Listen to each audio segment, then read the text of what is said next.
Ayan guys, so yung mga kasama ko, nandun sila. Ayun no, Dagos, ayun yung mga kabayo. Ayun guys, yung mga kabayo, papatingin ko sa iyo. Ayan sila. Ayan. Ayan guys. Nakita nyo guys yung mga kabayo. Ayan sila. Diba?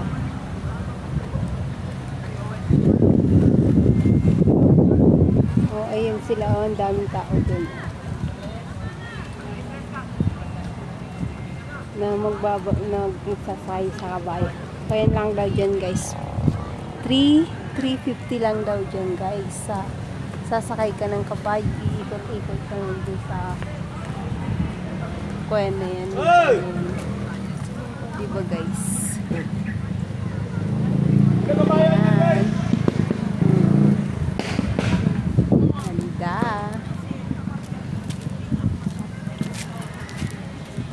Ayan siya guys. Bicol. Bicol po. Galing po Bicol. Ayan. Bicol. Bigay ko po sila sa kahapon po nasa KCC sila. Ngayon po Tagaytay na. Pauwi na po sila mamayang gabi sa Bicol. Ako po, uwi na naman ako ng Quezon City. Nagtagpo lang po ako sa Quezon City. Saka sumama na ako dito sa Tagaytay. Kasi ang ganda dito guys.